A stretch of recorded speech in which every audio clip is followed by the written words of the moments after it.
बिस्मिल्लाहिर्रहमानिर्रहीम। अस्सलाम वालेकुम। कैसे हो दोस्तों? मैं उम्मीद करता हूँ कि आप सब खैर वाफियत से होंगे। दोस्तों, आज मैं आपको जिस होम्योपैथी मेडिसिन के बारे में इंफॉर्मेशन देने लगा हूँ, ये बहुत ही अच्छा वर्क करती है ऐसे पेशेंट के ऊपर जिसके जिस्म में, बॉडी में फ्लूइड की अकोमोलेशन होगी। यानी अगर किसी को यूरिन की डिटेंशन है और उसके रिलेटेड अगर किसी का पेट जो है ना उसमें स्वेलिंग देखने में आती है, या किसी के सर में जो है ना वो हाइड्रोसिफिलिस हो गया हो, या अगर किसी के लीवर में फाइब्रोसिस की वजह से असाइटिस का इशू आ रहा हो, या किसी को रीनल फेलियर की वजह से जो लेग्स हैं उनमें स्वेलिंग देखने में आती हो, तो ये इन तमाम डिजीज़ में बहुत ही अच्छा वर्क करती है। तो आज मैं आपको होम्योपैथी की मेडिसिन एपोसाइनम के बारे में इंफॉर्मेशन दूंगा। तो मेरी आप सबसे गुजारिश है कि वीडियो को एंड तक लाजमी देखें। डॉक्टर उमर और आपको अपने चैनल होम्योटेक में खुशामदीद कहता हूँ। दोस्तों, होम्योपैथी की मेडिसिन एपोसाइनम हार्ट फेलियर की वजह से या किसी क्रोनिक किडनी डिजीज़ की वजह से, एक्यूट इन्फ्लामेशन की वजह से अगर फ्लूइड की अकोमोलेशन हो रही हो बॉडी में, तो उस केस में ये मेडिसिन बहुत ही अच्छा वर्क करती है। और इसका एक पेक्यूलियर सिम्टम ये है कि पेशेंट को पानी की बहुत शदीद डिज़ायर होती है। पेशेंट बार बार पानी जो है ना वो पीता है, लेकिन उसके रिलेटेड ना तो उसको यूरिन सही आता है और ना ही उनको जो स्वेटिंग है, जो पसीना है वो देखने में आता है। तो अगर किसी को पानी की शदीद डिज़ायर है और उसके रिलेटेड उसको जो यूरिन है उसमें कॉन्टीन्यूंसी भी नहीं है और उसके साथ जो एक स्वेटिंग है वो भी नहीं है, तो उसके साथ साथ जो पेशेंट है वो जैसे ही खाना खाता है उसको नोजिया टाइप जो है ना वोमिटिंग का जो सिम्टम है वो देखने में आता है। तो अगर किसी को इस तरह के सिम्टम देखने में आते हो तो ये मेडिसिन बहुत ही अच्छा वर्क है। अब हम देखते हैं कि जिस्म के मुख्तलिफ अज़ा में हमें कौन कौन से साइनल सिम्टम महसूस होते हैं, तो इस मेडिसिन को हम इस्तेमाल कर सकते हैं। तो होम्योपैथी की मेडिसिन एपोसाइनम, सबसे पहले हम हेड की सिम्टम की तरफ देखें तो ऐसे पेशेंट जिनको हाइड्रोसिफिलिस का इशू देखने में आता हो, यानी उनका जो सर है उसमें एक फ्लूइड की अकोमोलेशन होगी हो और सर जो है ना वो बड़ा महसूस होता हो, तो ऐसे केस में ये मेडिसिन बहुत ही अच्छा वर्क करती है। जो यूरिन है उसकी मकदार को बढ़ाती है और जो पानी की डिज़ायर है पेशेंट में उसको कम करती है। तो ये सर की जो मेम्ब्रेन है उसमें जो फ्लूइड की अकोमोलेशन होगी हो उसमें ये मेडिसिन बहुत ही अच्छा वर्क करती है। में आ जाए तो ऐसे पेशेंट जिनको लंग्स में फ्लूइड की अकोमोलेशन होगी और डायबिटीज़ की वजह से या किसी और रीजन की वजह से, तो ऐसे पेशेंट जिनमें प्लोरल एफ्यूजन का इशू हो, यानी उनके लंग्स में पानी की जो है ना एक वाटर की रिटेंशन होगी हो, फ्लूइड की अकोमोलेशन होगी हो डायबिटीज़ की वजह से या किसी और रीजन की वजह से, तो ऐसे पेशेंट के लिए भी बहुत ही अच्छा वर्क करती है।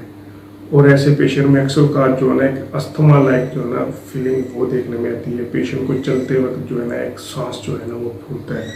और एक गले में चोकिंग का सिम्टम जो है ना वो देखने में आता है।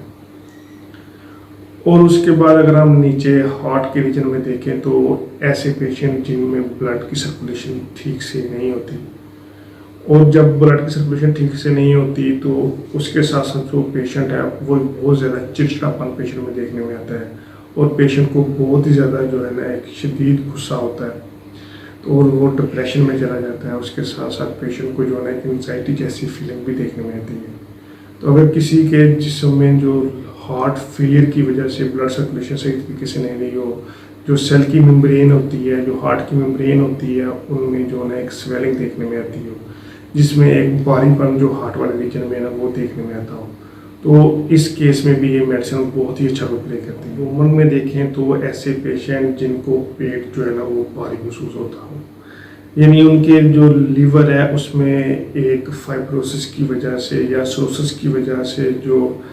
एक साइकिल है लीवर का उसमें कमी आ गई हो और उसकी वजह से जो एक जो पेट है उसमें फ्लूइड की अकोमोडेशन होगी जिसे हम असाइटिस कहते हैं। तो ऐसे केस में भी ये मेडिसिन बहुत ही अच्छा रोल प्ले करती है। जो लिवर के एंजाइम है वो बढ़ गए हों और लिवर के जो काम है यानी कि वो ब्लड को डिटॉक्सिफिकेशन करना है और इनगल्फ करना है, पार्टिकल्स को डिटॉक्सिफिकेशन करना है, जो टॉक्सिन को वो अच्छे तरीके से काम नहीं कर रहा हो, तो अगर किसी लीवर की जो वर्किंग है वो लो हो गई हो और उसकी वजह से उस पेशेंट के पेट में एक फ्लूइड की अकोमोडेशन हो गई हो और जब वो चलता हो तो उसमें जो फ्लूइड है थोड़ा सा उसमें आवाज़ें आती हो, गुड़ की आवाज़ें आती हो, तो ऐसे पेशेंट के लिए भी ये बहुत ही अच्छा वर्क करते हैं। चाहे रीनल वाली साइड पे आए तो ऐसे पेशेंट जो कि डायबिटीज़ के पेशेंट होते हैं या किसी चोट की वजह से, इंजरी की वजह से या सर्जरी की वजह से किसी को जो छलनी होती है रीनल की उसमें इन्फ्लामेशन की वजह से अगर किसी को फ्लूइड की अकोमोडेशन हो रही है लेग्स में और जब वो पेशेंट चलता हो तो उसमें टांगों में बहुत ज़्यादा भारीपन जो है ना वो महसूस होता हो, तो जब वो जब सफ़र करता हो, जब जो लेग्स है वो नीचे लटका के बैठता हो तो उसमें को पाँव जो है ना वो सूज जाते हो, तो पेशेंट को चलना जो है ना वो मुश्किल होता हो। तो ऐसे केसेस में भी ये मेडिसिन बहुत ही अच्छा रोल प्ले करती है। ये जो वाटर की रिटेंशन होती है हमारे जिस्म में उसको कम करती है। उसके रिलेटेड अगर किसी को पानी की शदीद डिज़ायर है उसको भी कम करती है और उसको जो यूरिन है उसकी जो कॉन्टिन्यूसी है उसको ये बढ़ाती है ताकि जो फ्लूइड है हमारे जिस्म में टेंशन हुआ वो यूरिन के रास्ते जो है ना वो बाहर निकल जाए। तो ये बहुत ही अच्छा रोल प्ले करती है ऐसे केस में जिसमें जो फ्लूइड है वो हमारी बॉडी में रिटेंशन हो गया हो और उसकी वजह से जो हैवीनेस है, जो एक जिस्म में भारीपन है वो पेशेंट को महसूस होता हो और उसकी वजह से patient all time uncomfortable, laziness, drowsiness, dizziness जो है ना वो फील करता हो और पेशेंट को सर में हेडेक का जो सिम्टम है वो ऑल टाइम बना रहता हो। तो ऐसे केसेस में ये मेडिसिन बहुत ही अच्छा रोल प्ले करती है। साथ ऐसे पेशेंट जिनके जिस्म में जो फ्लूइड की टेंशन होती है उनको जब वो यूरिन पास करने जाते हैं तो उनमें जो यूरिन में जो नीचे सिस्टाइटिस का इशू भी देखने में आता है, यानी यूरिन में जलन और बर्निंग का सेंसेशन भी पेशेंट को देखने में आता है। तो ये इन तमाम केसेस में ये पेशेंट को रिलीफ करती है और जो यूरिन है उसकी कंटिन्यूसी को बढ़ाती है ताकि जो जिस्म में फ्लूइड की टेंशन है उसको कम किया जा सके। बहुत ही अच्छा वर्क करती है, ख़ास तौर पे ऐसी फीमेल्स जिनके जो मेंसेस है बंद हो गए हों, जिन्हें उनको एक डिस्मेनोरिया का इशू हो और उसकी वजह से पेशेंट को जो नीचे वाला अब्डोमेन है वो भारी महसूस होता हो और पेशेंट को सर्दी जो है ना वो बहुत ही ज़्यादा लगती हो। तो अगर किसी फीमेल में मेंसेस जो है ना साइकिल वो बंद हो गया हो और उससे रिलेटेड जो अब्डोमेन वाला एरिया वो बहुत ज़्यादा भारी महसूस होता हो और उसके साथ साथ पेशेंट को जो है ना एक चिलनेस जो है ना कूलनेस पेशेंट को महसूस होती हो, तो ऐसे केस में भी ये मेडिसिन बहुत ही अच्छा रोल प्ले करती है। तो ये होम्योपैथी की मेडिसिन एपोसाइनिन जो कि एक फ्लूइड की टेंशन बॉडी में हो गई हो तो ये उसको कम करती है और उससे रिलेटेड हमारे जिस्म में अगर अस्थमा का इशू है या ब्लड सर्कुलेशन रुकी हुई है या पेट में एक भारीपन महसूस होता है और उसके रिलेटेड अगर किसी को नोज या वोमिटिंग का सिम्टम देखने में आता है और किसी को रीनल फेलियर का इशू देखने में आ रहा है और उसको क्रोनिक किडनी डिजीज़ का इशू है, तो इन तमाम केसेस में ये मेडिसिन बहुत ही अच्छा रोल प्ले करती है। आइए अब हम देखते हैं कि होम्योपैथी की मेडिसिन हम कौन कौन सी डिजीज़ में इस्तेमाल कर सकते हैं, इसमें भी इस्तेमाल कर सकते हैं। उसके साथ साथ अगर किसी को लंग्स फ्यूजन का इशू है तो उस केस में भी इस्तेमाल कर सकते हैं। उसके साथ साथ अगर किसी को असाइटिस का इशू है यानी पेट में पानी बढ़ गया तो उसमें भी इस्तेमाल कर सकते हैं। उसके साथ साथ अगर किसी को लेग्स में जो है इन्फ्लामेशन है, चाहे वो हार्ट की फेलियर की वजह से या फिर रीनल फेलियर की वजह से, तो उस केस में भी इस्तेमाल कर सकते हैं। ये इन तमाम केसेस में पेशेंट को बहुत ही अच्छे तरीके से क्योर करेगी और इसको रिलीफ फराहम करेगी।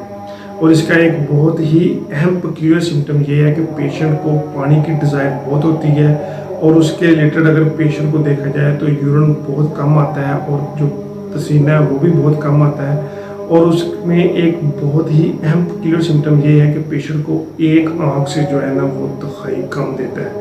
अगर किसी को इस तरह के सियानो सिम्टम महसूस होते हो तो वो ये मेडिसिन इस्तेमाल कर सकते हैं। अब हम देखते हैं होम्योपैथिक मेडिसिन एपोसाइनम को कौन सी पोटेंसी में इस्तेमाल कर रही थी, बहुत ही अच्छा रिजल्ट देती है। तो ये मेडिसिन क्यों पोटेंसी में इस्तेमाल करना चाहिए, तो ये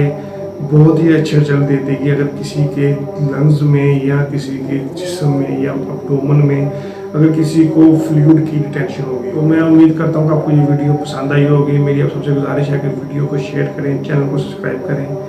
और बेल आइकन लाजमी दबाएं ताकि मेरी आने वाली नई वीडियो के बारे में अपडेट रह सके।